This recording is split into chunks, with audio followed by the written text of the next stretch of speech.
Everyone, welcome back to GK today.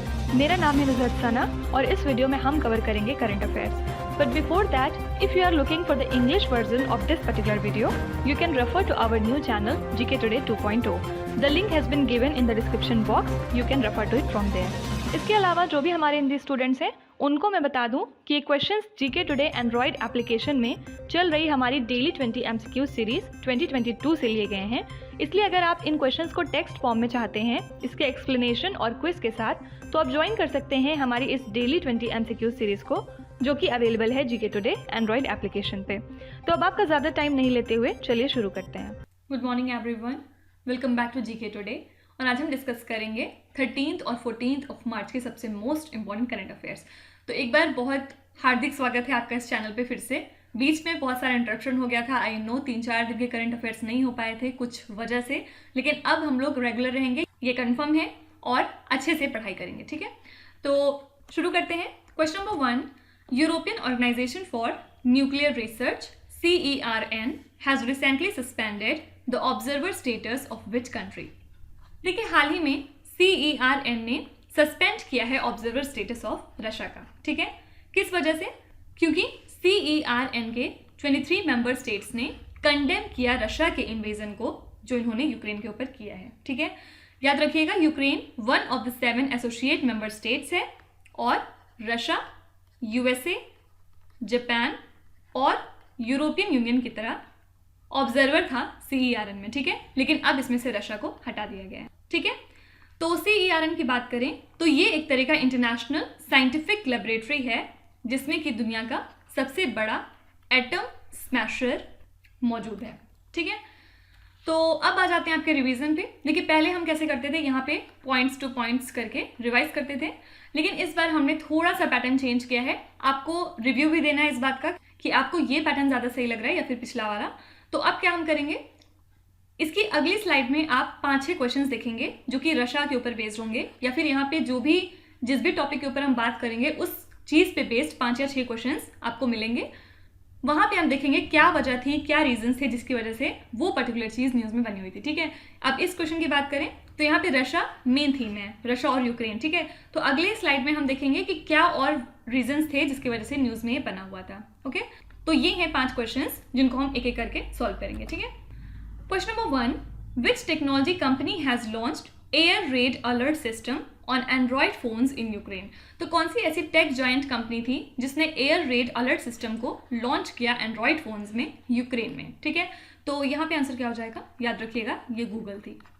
Second है, which institution adopted the resolution titled as aggression against Ukraine. तो simply आपसे पूछा जाएगा कि ये जो पर्टिकुलर रेजोल्यूशन है ये किसने लिया था। आंसर है यूनाइटेड नेशंस जनरल असेंबली ने, ठीक है।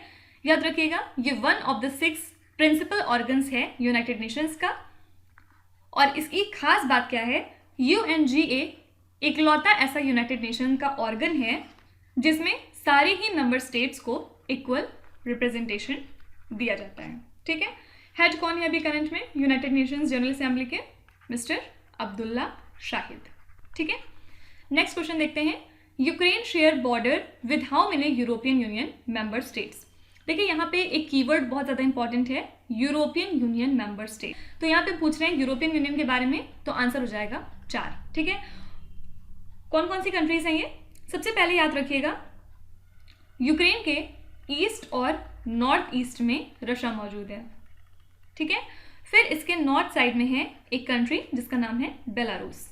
फिर इसके बाद वेस्ट में 3 कंट्रीज आती हैं यूक्रेन के, पोलैंड, स्लोवाकिया और हंगरी, ठीक है। और साउथ की बात करें तो साउथ में 2 कंट्रीज हैं, रोमानिया और मोल्डोवा, ठीक है। तो इसको इस तरह से आप चार्ट बना के सारी की सारी कंट्रीज याद रख सकते हैं, क्योंकि यूक्रेन आजकल बहुत ज़्यादा हॉट टॉपिक है, इसलिए ये पूछा जा सकता है। Next question, what is the name of the initiative launched by India to bring back the Indians stranded in Ukraine. तो ये क्वेश्चन बहुत बार हमने किया है कि यूक्रेन में हमारे जो भारतीय नागरिक फंसे हुए हैं उनको वहाँ से वापस लाने का जो एक प्रोसेस इंडियन गवर्नमेंट ने स्टार्ट किया है, उस पर्टिकुलर इनिशिएटिव का नाम क्या दिया है आपको ये बताना है, ठीक है। तो इसका नाम हमने दिया है ऑपरेशन गंगा। बहुत ज़्यादा फेमस है आजकल कि ऑपरेशन गंगा के तहत गवर्नमेंट ने ये किया, वो किया, ऐसा किया, उस बॉर्डर से जाके इतने लोगों को निकाला है ना। तो ऑपरेशन गंगा याद रखिएगा कि ये हमारा इनिशिएटिव है जिसके थ्रू हम इंडियन सिटीजन्स को निकाल रहे हैं यूक्रेन से। लास्ट क्वेश्चन है, which country passed a resolution to show support to Ukraine condemning Russian military aggression. तो हाल ही में कौन सी कंट्री है जिसने कि एक रेजोल्यूशन पास किया जिसमें इन्होंने ये कहा कि हम रशिया के मिलिट्री एग्रेशन को कंडेम कर रहे हैं, मतलब उसकी एक तरह से निंदा कर रहे हैं और हम यूक्रेन के सपोर्ट में हैं। आंसर है यूएसए। ठीक है, तो ये इतनी बातें हो गई यूक्रेन के बारे में जिस वजह से ये हाल फिलहाल न्यूज़ में बना हुआ था। तो इस तरह से हम लोग हर क्वेश्चन में करते चलेंगे। आई थिंक आपको समझ में आ गया होगा। नेक्स्ट क्वेश्चन देखते हैं, what is the theme of national youth parliament festival 2022। देखिए, हाल ही में 3rd edition of national youth parliament festival 2022 का कंडक्ट कराया गया। कहाँ पे कराया गया? न्यू दिल्ली में। और किसने एड्रेस किया? हमारे स्पोर्ट्स और youth affairs minister Anurag Thakur ने। ओके, और इस साल की थीम की बात करें तो क्या थी? Be the voice of new India and find solutions and contribute to policy. और ये जो इवेंट है इसको ऑर्गेनाइज किया गया ताकि जो यूथ है हमारे, उनकी आवाज़ को दबाया ना जाए, जो भी वो कहते हैं उनको एटलीस्ट सुना जाए कि वो क्या चाहते हैं, क्या कहना चाहते हैं, क्योंकि ऑब्वियसली यूथ ही हमारा फ्यूचर है और उनको आगे चल के डिफरेंट कैरियर्स में इन्वॉल्व होना है। ठीक है, अब हम लोग कुछ इंपॉर्टेंट डेज से रिलेटेड करंट अफेयर्स देखते हैं।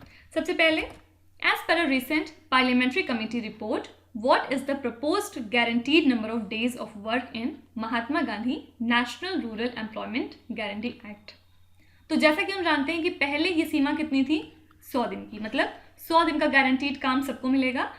लेकिन अब ये जो टाइम लिमिट है इसको बढ़ा के 150 डेज कर दिया गया है। ठीक है, तो याद रखिएगा कि proposed guarantee number of days अब कितना हो गया है इस स्कीम में? 150। ठीक है, सेकेंड क्वेश्चन देखते हैं, which country has become the world's first to reduce its current 5-day work week to 4.5 days। देखिए क्या होता है, पूरी दुनिया में 5 दिन काम किया जाता है और 2 दिन यूजुअली छुट्टी होती है। ठीक है, मतलब इसको एक्सेप्ट किया गया है कि ये ग्लोबल वर्क वीक है कि लोग 5 दिन काम करें और 2 दिन छुट्टी मनाएं, सैटरडे संडे ऑफ करके। ठीक है, लेकिन याद रखिएगा यूएई ऐसी पहली कंट्री बन गई है पूरी दुनिया की जिसने 4.5 डेज को अपना वर्क वीक बना लिया है। ठीक है, मतलब अब फ्राइडे आफ्टरनून तक काम होगा, उसके बाद छुट्टी हो जाएगी, फिर सैटरडे ऑफ रहेगा और संडे भी ऑफ रहेगा। ठीक है, तो इस तरह से इन्होंने 4.5 डेज को वर्क वीक बना के एक नई हिस्ट्री लिख दी है। ठीक है, next question, as per the updated DICGC act, account holders can access their insured deposit amount within dash days. सबसे पहले DICGC का फुल फॉर्म क्या होता है? Deposit insurance and credit guarantee corporation. ठीक है, तो इस एक्ट के तहत जिसको कि अपडेट किया गया है, जो अकाउंट होल्डर्स हैं वो अपने इंश्योर्ड डिपॉजिट को एक्सेस कर सकते हैं 90 दिनों के अंदर अंदर। ठीक है, नेक्स्ट क्वेश्चन, ये एक्चुअली पिछले क्वेश्चन से रिलेटेड है। As per DICGC bill 2021, up to what amount the depositors of a stressed bank put under moratorium will be able to withdraw within 90 days. तो जो भी बैंक स्ट्रेस्ड डिक्लेयर हो जाती हैं उसमें जो डिपॉजिटर्स होते हैं वो 90 दिनों के अंदर अंदर कितना अमाउंट अपना विथड्रॉ कर सकते हैं, ये पूछा जा रहा है। ठीक है, तो यहाँ पे आंसर हो जाएगा 5 लाख रुपए। ठीक है, अब नेक्स्ट क्वेश्चन देखते हैं, which countries president recently signed an executive order on government oversight of crypto currency. तो यूएस प्रेसिडेंट जो बिडेन ने हाल ही में साइन किया है एक एग्जीक्यूटिव ऑर्डर गवर्नमेंट ओवरसाइट के ऊपर क्रिप्टो करेंसी को लेके। ठीक है, इसमें उन्होंने ये कहा कि जो फेडरल रिजर्व है उनको ये डिसाइड करना है कि जो सेंट्रल बैंक है उसको अपना ओन डिजिटल करेंसी बनाना चाहिए या फिर नहीं बनाना चाहिए, मतलब उनका सजेशन बेसिकली मांगा गया है। ठीक है, तो इस ऑर्डर में इन गवर्नमेंट को बताया जाएगा क्या इसके बेनिफिट्स हैं या फिर क्या इसके रिस्क हैं किसी भी एक सेंट्रल बैंक डिजिटल करेंसी को क्रिएट करने में। ठीक है, तो बस सिंपली यही बात थी। याद रखिएगा ये कंट्री कौन सी है? यूएसए। तो अब अगली स्लाइड में हम यूएसए से रिलेटेड कुछ इंपॉर्टेंट पॉइंट्स देखते हैं। सबसे पहला क्वेश्चन है, which institution announced a new partnership under समृद्ध इनिशिएटिव अलॉन्ग विद USAID। सबसे पहले आपको समृद्ध का फुल फॉर्म पता होना चाहिए। कई बार पूछ लेते हैं एग्जाम में कि M का फुल फॉर्म बता दीजिए, D क्या चीज़ के लिए स्टैंड करता है, तो आपको पूरा ओवरऑल फुल फॉर्म पता होना जरूरी है। तो ये है sustainable access to markets and resources for innovative delivery of health care. ठीक है, ये पूरा नाम है इसका। और इस पर्टिकुलर इनिशिएटिव के अंदर में नीति आयोग ने पार्टनरशिप की है USAID के साथ। ठीक है, सेकंड क्वेश्चन क्या है, as per the lawsuits filed across the USA, which company is alleged to have track the location data without the user permissions. तो हमने देखा था ये क्वेश्चन कि यूएसए से बहुत ज़्यादा कंप्लेंट्स आ रही थी कि गूगल जो है अपनी डोमिनेंट पोजीशन का मिसयूज़ कर रहा है और बिना लोगों की जानकारी के वो लोगों की लोकेशन को ट्रेस कर रहा है, ठीक है। तो इन्होंने गूगल के ऊपर इसलिए चार्ज किया था। Next question, the top 3 order for India's export countries are China, Singapore and USA. The statement is true और फॉल्स। तो आपको ये बताना है कि क्या इंडिया की टॉप 3 एक्सपोर्टेड कंट्रीज हैं। फर्स्ट पे चाइना, सेकंड पे सिंगापुर और थर्ड पे यूएसए। क्या ये स्टेटमेंट सही है या फिर गलत है? बिल्कुल सही है, क्योंकि हमारी टॉप 3 एक्सपोर्टेड कंट्रीज जहां से हम एक्सपोर्ट करते हैं वो चाइना, सिंगापुर और यूएसए ही है, ठीक है। Next question, which country has signed key deal in nuclear submarine alliance with the USA and UK. आपने ऑकस के बारे में सुना होगा, क्या है ये? ऑस्ट्रेलिया, यूके और यूएस, ठीक है। तो यहाँ पे करेक्ट आंसर क्या हो जाएगा? Australia. Next question, which Indian bank along with Mastercard and USAID has committed a sum of $100 million credit facility for small businesses in India। तो कौन सी इंडिया की बैंक है जिसने मास्टर कार्ड और USAID के साथ मिलके $100 मिलियन की क्रेडिट फैसिलिटी का इंतजाम किया है ताकि इंडिया में स्मॉल बिजनेस को बढ़ावा दिया जाए? आंसर है HDFC बैंक। HDFC बैंक की बात करें तो ये इसलिए भी न्यूज़ में था क्योंकि हाल ही में इसको बेस्ट प्राइवेट बैंक अवार्ड दिया गया। कहाँ पे? ग्लोबल प्राइवेट बैंकिंग अवार्ड्स 2022 में, ठीक है। आपको कमेंट से बताना है कि इसके करंट में CEO कौन है। नेक्स्ट क्वेश्चन देखते हैं, विच union ministry published the draft national digital tourism mission. तो कौन सी मिनिस्ट्री पब्लिश करती है नेशनल डिजिटल टूरिज्म मिशन को? बहुत ऑब्वियस आंसर है। देखिए कई बार मिनिस्ट्री से रिलेटेड ऐसे क्वेश्चन आते हैं जिनको आप पढ़ के सिंपली गेस कर सकते हैं, राइट। तो यहाँ टूरिज्म की बात हो रही है तो आंसर क्या हो जाएगा? Ministry of tourism. तो मिनिस्ट्री ऑफ टूरिज्म ने ड्राफ्ट प्रिपेयर किया है नेशनल डिजिटल टूरिज्म मिशन का ताकि इस पे स्टेक होल्डर्स कमेंट्स और फीडबैक प्रोवाइड कर सकें, ठीक है। तो ये जो ऑटोनोमस बॉडी क्रिएट की जाएगी ये अंडर मिनिस्ट्री ऑफ टूरिज्म के होगी और इसमें CEO होंगे और बोर्ड ऑफ डायरेक्टर्स होंगे, ठीक है। विजन क्या है नेशनल डिजिटल टूरिज्म मिशन का? जो एग्जिस्टिंग इंफॉर्मेशन गैप होता है between different stakeholders of tourism उनको ब्रिज किया जाएगा, मतलब उनके बीच में एक कनेक्शन बनाया जाएगा थ्रू डिजिटल मोड। बस इतना सा एम है, ठीक है। अब हम लोग कुछ इंपॉर्टेंट मिनिस्ट्री से रिलेटेड करंट अफेयर्स देख लेते हैं, कौन सी मिनिस्ट्री किस वजह से न्यूज़ में थी। सबसे पहला क्वेश्चन है इसमें, PLI scheme for drone and drone components was announced by which union ministry. अब देखिए फिर से वही बात है कि अगर आपने ड्रोन देख लिया, ड्रोन कॉम्पोनेंट्स देख लिया, तो कौन सी मिनिस्ट्री इसमें एसोसिएटेड हो सकती है? आप सिंपली गेस भी करेंगे तो आपको समझ में आ जाएगी, मिनिस्ट्री ऑफ सिविल एविएशन, ठीक है। और ड्रोन्स के बारे में याद रखिएगा कि हमने import of drones totally ban कर दिए हैं, ठीक है। तो अब इंडिया के अंदर इंपोर्ट नहीं किया जाएगा ड्रोन्स का, लेकिन हालांकि कुछ एक्सेप्शंस हैं उसमें। फॉर एग्जांपल अगर सेफ्टी पर्पस के लिए लेने हैं ड्रोन्स या एग्रीकल्चर में तो फिर आप ले सकते हैं, वो साइड की बात है। लेकिन मेन रीज़न क्या था? चाइना से बहुत ज़्यादा ड्रोन्स इंपोर्ट हो रहे थे, इस वजह से जो लोकल मैन्युफैक्चरर्स हैं हमारे उनको बहुत ज़्यादा डाउनफॉल देखना पड़ रहा था। इस वजह से उनको प्रमोट करने के लिए ऐसा स्टेप लिया गया है, ठीक है। सेकेंड क्वेश्चन है, which ministry organised the India water pitch pilot scale startup conclave. कौन सी मिनिस्ट्री है इससे associated? Housing and urban affairs. Third question है, which union ministry launched the donate a pension initiative. Actually हमारे labour and employment minister कौन है? Mister Bhupendra Yadav. इन्होंने हाल ही में डोनेट अ पेंशन इनिशिएटिव को अनाउंस किया है। किस पर्टिकुलर स्कीम के अंदर में? प्रधानमंत्री श्रम योगी मानधन पेंशन स्कीम, ठीक है। और मिनिस्टर ने यह भी अनाउंस किया कि ई श्रम पोर्टल को अब इंटीग्रेट कर दिया जाएगा नेशनल कैरियर सर्विसेज पोर्टल के साथ में, ठीक है। Next question, smart event tracking system is the in house software of which ministry और एजेंसी। ये क्वेश्चन हमने भी कुछ ही दिनों पहले देखा था, वहां पे मैंने आपको डिटेल में एक्सप्लेन किया था कि सेट्स किस वजह से है, क्या काम है इसका, ये सारी चीजें हमने वहां पे देखी थी। तो यहाँ पे करेक्ट आंसर क्या है? मिनिस्ट्री ऑफ रेलवेज, इनका सॉफ्टवेयर है ये, ठीक है। नेक्स्ट क्वेश्चन, विच यूनियन मिनिस्ट्री अवार्ड्स विश्वकर्मा राष्ट्रीय पुरस्कार। तो हाल ही में ये अवार्ड्स डिस्ट्रीब्यूट किए गए हैं by ministry of labour and employment, इस वजह से न्यूज़ में था। लास्ट क्वेश्चन है, what is the objective of Samarthya initiative launched by MSME ministry. तो क्या एम है सामर्थ्य इनिशिएटिव का जो कि लॉन्च की गई है bye ministry of MSME? Answer हो जाएगा वुमेन एंटरप्रेन्योरशिप, ठीक है। वुमेन एंटरप्रेन्योर्स को बढ़ावा देना। आपको कमेंट से बताना है कि सामर्थ्य किस चीज़ के लिए स्टैंड करता है, मतलब सामर्थ्य का फुल फॉर्म क्या है, ठीक है। Next question, which Indian state recently launched women at the rate work programme. तो ये प्रोग्राम कौन से इंडियन स्टेट ने लॉन्च किया है? तो हाल ही में कर्नाटका गवर्नमेंट ने लॉन्च किया women at the rate work programme, और एम क्या था?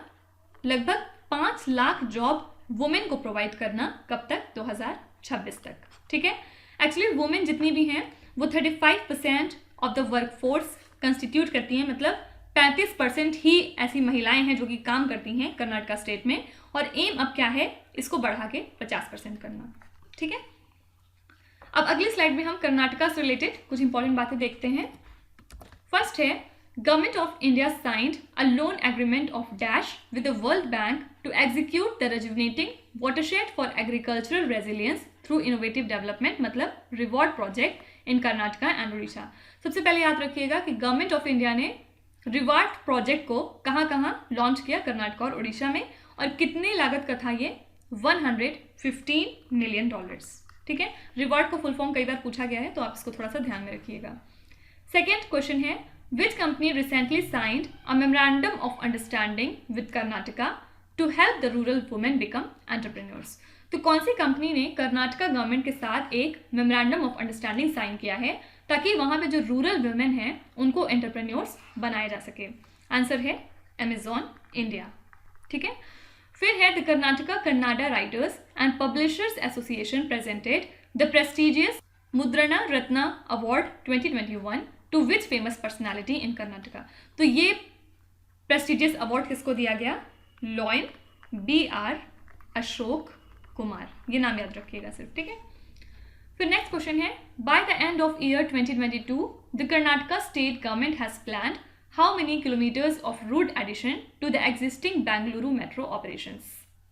तो कर्नाटका स्टेट गवर्नमेंट ने ये प्लान किया है कि अब लगभग 36 किलोमीटर्स और ऐड किए जाएंगे एग्जिस्टिंग बेंगलुरु मेट्रो ऑपरेशंस के अंदर में, ठीक है। कब तक? 2022 के लास्ट तक। लास्ट क्वेश्चन देखते हैं, how many universities of Karnataka state have successfully achieved the university of eminence recognition recently. तो हाल ही में 6 यूनिवर्सिटीज को मिला है ये particular university of eminence recognition Karnataka के अंदर, ठीक है। इसके अलावा अगर कर्नाटका की एक और बात करें तो याद रखिएगा, यहाँ के स्टेट गवर्नमेंट ने ये डिसाइड किया है कि 1% रिजर्वेशन प्रोवाइड करेंगे ट्रांसजेंडर्स को पुलिस की मेन स्ट्रीम में, ठीक है, ताकि ट्रांसजेंडर्स मेन लाइन में आए और अपने आप को प्रूव करें। जो सोसाइटी में एक दकियानुसी सोच है कि ट्रांसजेंडर्स कुछ नहीं कर सकते, उनकी इस सोच को वो तोड़ें और उनको गलत प्रूफ करें, ठीक है। Question number 6, which country successfully launched military satellite Noor 2 into the orbit. तो एक्चुअली ईरान के इस्लामिक रेवोल्यूशनरी गार्ड कॉर्प्स ने सक्सेसफुली लॉन्च किया अपना सेकेंड मिलिट्री सैटेलाइट जिसका नाम था नूर 2 इसकी ऑर्बिट के अंदर, ठीक है। और ये ऑर्बिट कर रहा है लगभग 500 किलोमीटर की हाइट पे, ठीक है। तो 3 स्टेज कासेत या फिर आप इसको मैसेंजर कैरियर भी कह सकते हैं, इसने लॉन्च किया था नूर 2 को, ठीक है। तो जो इनका पहला मिलिट्री सैटेलाइट था जिसका नाम नूर था उसको लॉन्च किया गया था अप्रैल 2020 में, ठीक है। इसी तरह से आपको मुझे कमेंट्स में बताना है कि नूरी रॉकेट कौन सी कंट्री का है। अब क्वेश्चन देखते हैं, which country has recently tested reconnaissance satellite system. तो कौन सी कंट्री ने ऐसा कोई सैटेलाइट सिस्टम को हाल ही में टेस्ट किया? आंसर है नॉर्थ कोरिया।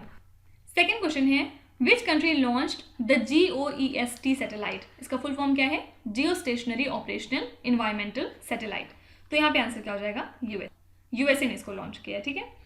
फिर नेक्स्ट क्वेश्चन है, which country launched a rocket to place record 22 satellites in space in one go. तो कौन सी कंट्री ने ये रिकॉर्ड अपने नाम कर लिया है कि उन्होंने एक साथ 22 सैटेलाइट को लॉन्च किया? आंसर है यहाँ पे चाइना। चाइना ने अभी हाल ही में आर्टिफिशियल सन का भी एक रिकॉर्ड बनाया था, अगर आपको याद हो तो। फिर इसके बाद विच स्पेस मिशन और satellite of ISRO has detected the solar proton events for the very first time. तो कौन से स्पेस मिशन या फिर सैटेलाइट ने इसरो के सोलर प्रोटॉन इवेंट्स को डिटेक्ट किया पहली बार? आंसर है चंद्रयान 2, ठीक है।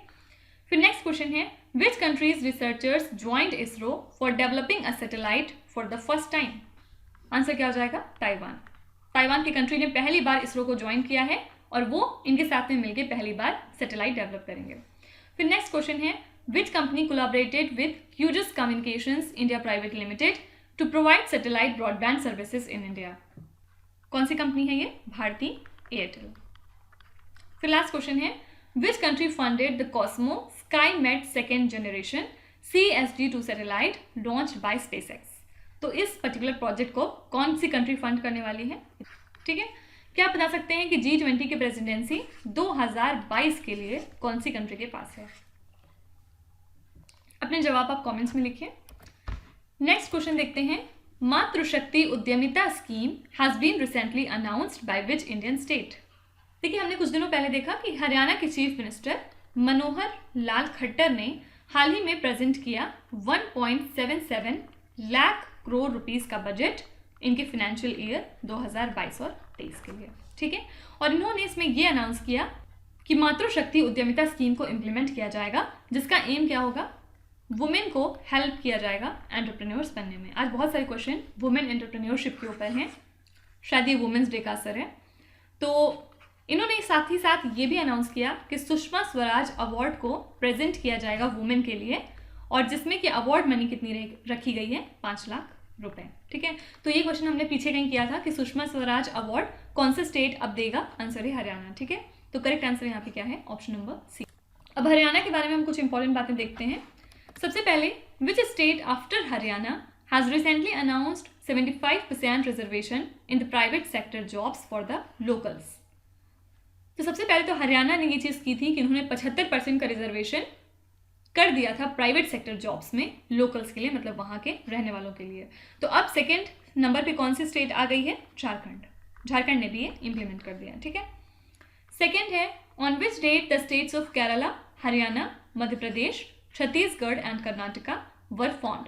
तो कौन से पर्टिकुलर डे के दिन ये सारे के सारे स्टेट्स एक साथ अपना स्टेटहुड डे सेलिब्रेट करते हैं? आंसर है 1 नवंबर। फिर which among the following states are the part of the agreement which was signed for the Renuka ji dam multipurpose project? Choose the correct option from the codes given below. तो इन चारों states में से आपको ये बताना है कि Renuka ji dam multipurpose project से कौन से स्टेट्स एसोसिएटेड हैं। तो यहाँ पे आंसर है ऑल, मतलब उत्तर प्रदेश, हरियाणा, हिमाचल प्रदेश और राजस्थान सारे के सारे इससे रिलेटेड हैं। फिर नेक्स्ट क्वेश्चन है, Bhakra Nangal dam is a joint venture of which among the following states? तो Bhakra Nangal dam joint venture है कौन से स्टेट्स का? आंसर है ऑल, मतलब पंजाब, हरियाणा और राजस्थान इसमें सारे हैं। फिर नेक्स्ट क्वेश्चन है, Haryana and Jammu and Kashmir have committed to provide the tap connections to the people by 2022 under which scheme? तो सबसे पहले याद रखिएगा कि हरियाणा और जम्मू एंड कश्मीर ने ये डिसाइड किया है कि वो टैप कनेक्शंस हर सिटीजन को प्रोवाइड करेंगे अपने यहाँ पे 2022 तक। ठीक है, और ये करेंगे ये कौन सी स्कीम के अंतर्गत? जल जीवन मिशन। ओके, नेक्स्ट क्वेश्चन देखते हैं, which city is the host of साहित्य उत्सव लिटरेचर फेस्टिवल? हाल ही में इस पर्टिकुलर फेस्टिवल को कमेंस किया गया न्यू दिल्ली में, और इस फेस्टिवल को सेलिब्रेट किया जा रहा है to commemorate 75th anniversary of India's independence.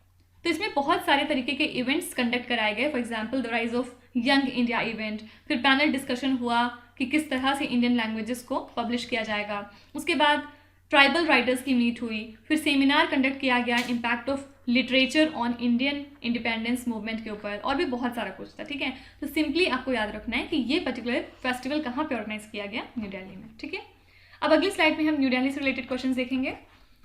सबसे पहला क्वेश्चन है, Indira Gandhi centre for the arts and national culture fund signed a memorandum of understanding for the development of Atmanirbhar Bharat centre for design in eleven barrack, Red Fort, Delhi with which bank? तो IGNCA और NCF ने मिलकर कौन से bank के साथ memorandum of understanding एक sign किया है, जिसमें कि इन्होंने ये डिसाइड किया कि ABCD को डेवलप किया जाएगा in eleven barrack, Red Fort, Delhi? तो यहाँ पे आंसर क्या आ जाएगा? SBI, State Bank of India के साथ इन्होंने साइन किया है। ठीक है, सेकेंड है, which state government is set to launch the happiness curriculum in primary schools after Chhattisgarh and Delhi? सबसे पहले याद रखिएगा कि छत्तीसगढ़ और दिल्ली ने सबसे पहले हैप्पीनेस करिकुलम को इम्प्लीमेंट किया था अपने यहाँ पे प्राइमरी स्कूल्स के अंदर, और अब थर्ड नंबर पे कौन आ गया है? उत्तर प्रदेश, ये भी इम्प्लीमेंट करेगा। ठीक है, फिर उसके बाद prime minister recently laid foundation stone for dash the 8300 crore project to bring down the travel time between Delhi to Dehradun to 2.5 hours। तो हाल ही में नरेंद्र मोदी ने नींव रखी Delhi to Dehradun economic corridor की, जो कि 8300 करोड़ का प्रोजेक्ट है। और इसका काम क्या है, जो दिल्ली टू देहरादून के बीच का टाइम गैप है, मतलब जितना टाइम लगता है उसको कम करना। कितने देर से? 2.5 घंटे। मतलब अब इस पर्टिकुलर कॉरिडोर को बनने के बाद 2.5 घंटे कम लगने लगेंगे दिल्ली टू देहरादून ट्रैवल करने में, ठीक है। फिर Delhi government announced a 6-point action plan to completely clean the Yamuna by which year. तो जो दिल्ली गवर्नमेंट ने अपना 6-point एक्शन प्लान डिक्लेयर किया था, उसके अंदर में इन्होंने ये बताया था कि जो यमुना रिवर है उसको पूरे तरीके से क्लीन कर दिया जाएगा 2025 तक, ठीक है। नेक्स्ट क्वेश्चन देखते हैं, which city in the middle east region has recently introduced crypto asset regulation. तो याद रखिएगा, दुबई ने अपना ऐसा पहला लॉ लॉन्च किया है जो कि बेस्ड है वर्चुअल एसेट के ऊपर, ठीक है। इसके लिए उन्होंने एक इंडिपेंडेंट रेगुलेटर भी फॉर्म किया है ताकि क्रिप्टो करेंसी सेक्टर को रेगुलेट किया जा सके, ठीक है। याद रखिएगा, Dubai virtual asset regulation law Dubai और यूएई को रीजनल और ग्लोबल डेस्टिनेशन बनाना चाहते हैं वर्चुअल एसेट इंडस्ट्री के लिए, ठीक है। अब कुछ क्वेश्चंस देखते हैं दुबई के बारे में। Which country is organising tourism week at the expo 2020 Dubai. कौन सी कंट्री ऑर्गेनाइज कर रही है इसको? आंसर है इंडिया। सेकेंड क्वेश्चन है, who has become the first professional golfer in the world to get the prestigious 10-year Dubai golden visa. देखिए, सबसे पहले ये बहुत ज़्यादा करंट न्यूज़ नहीं है, ये 2021 की न्यूज़ है, लेकिन हालांकि ये क्वेश्चन बहुत इंपॉर्टेंट है इसलिए मैंने इसको लिया है। तो यहाँ पे आंसर क्या है? जीव मिल्खा सिंह। जाहिर सी बात है, जब भी कभी कोई हिस्ट्री क्रिएट करेगा या फिर कोई ऐसी बातें होंगी जो पहली बार हुई हैं तो वो अपने आप में बहुत इंपॉर्टेंट हो जाती हैं, ठीक है। थर्ड क्वेश्चन है, Mishri variety of cherries has been exported to Dubai recently from which city. तो हमने मिश्री वैरायटी ऑफ चेरीज को एक्सपोर्ट किया था दुबई को, कहाँ से? श्रीनगर से, ठीक है। फिर which of the following is known as mini Dubai. तो इंडिया में कौन सी ऐसी जगह है जिसको मिनी दुबई कहते हैं? आंसर है भटकाल।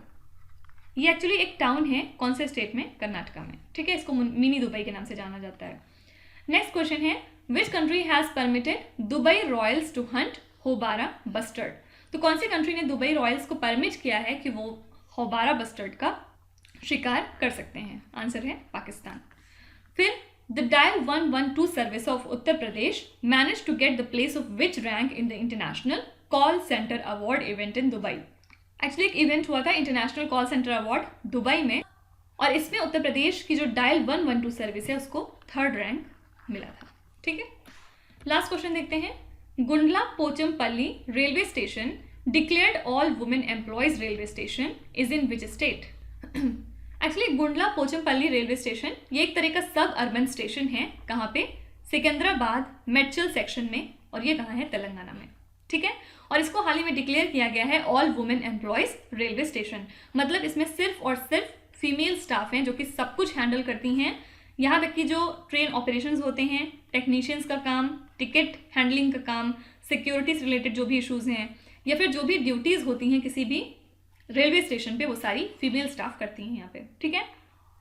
अब क्या बता सकते हैं कि पोचमपल्ली किसी एक वजह से भी न्यूज़ में था हाल ही में, पोचमपल्ली विलेज, इसको कोई एक अवार्ड मिला है। अगर आपको थोड़ा भी याद है तो आप कमेंट्स में लिखिए, इस तरह से आपका रिवीजन बहुत अच्छे से हो जाएगा। लास्ट स्लाइड देखते हैं, who are the beneficiaries of the KCR kid scheme of Telangana. तो तेलंगाना की जो ये स्कीम है KCR किड की, ये किसके ऊपर एप्लीकेबल है? वहाँ की प्रेग्नेंट वुमेन के लिए, ठीक है। सेकेंड क्वेश्चन है, which e platform is to lead the medicine from the sky project of Telangana. तो आंसर यहाँ पे क्या हो जाएगा? फ्लिपकार्ट। एक्चुअली फ्लिपकार्ट ने तेलंगाना गवर्नमेंट के साथ में मिलकर medicine from the sky project को लॉन्च किया था इनके स्टेट में, जिसके थ्रू इन्होंने ये डिसाइड किया था कि फ्लिपकार्ट मेडिसिन को प्रोवाइड करेगा तेलंगाना के रिमोट एरियाज में थ्रू हेलीकॉप्टर्स, ठीक है। नेक्स्ट क्वेश्चन है, what is the name of the disinfection system launched in Telangana to reuse the PPEs and other materials of health care workers. तो इस पर्टिकुलर प्रोसेस को या सिस्टम को क्या नाम दिया गया था? आंसर है वज्र कवच, ठीक है। फिर नेक्स्ट क्वेश्चन है, what is glyphosate which was recently banned by Telangana government. तो ये एक तरह का हर्बिसाइड होता है जिसको तेलंगाना गवर्नमेंट ने बैन कर दिया था, ठीक है।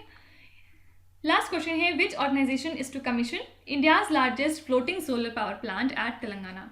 कौन सी ऐसी ऑर्गेनाइजेशन है जो इंडिया का सबसे बड़ा floating solar power plant Telangana में स्टैब्लिश करेगी? आंसर है NTPC, ठीक है। तो अब आ जाते हैं आपके क्विज पे। ये 5 क्वेश्चंस हैं जिनको आपको ध्यान से पढ़ना है और इसका जवाब आपको कमेंट्स में लिखना है। तो यहाँ पे वीडियो को पॉज करिए, एक एक करके ध्यान से क्वेश्चंस को पढ़िए। जो आपको आते हैं वेल एंड गुड, जो नहीं आते हैं कोई भी बात नहीं, विथ टाइम डेफिनेटली आपका स्कोर इंप्रूव करेगा।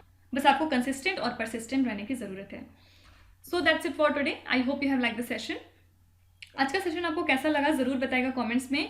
आपको ये भी बताना है कि ये वाला पैटर्न ज़्यादा सही है या फिर पहले जो हम पढ़ते थे या जिस तरह से पहले प्रोसीड करते थे वो ज़्यादा बेटर है।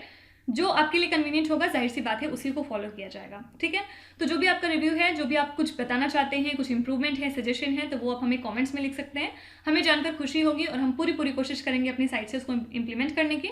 तो हम लोग कल फिर मिलेंगे सेम टाइम सेम जगह, कल के करंट अफेयर्स के साथ। Till then stay tuned. Thank you so much for watching and please do not forget to subscribe to GK Today. With this, Minu Zahadsana signing off.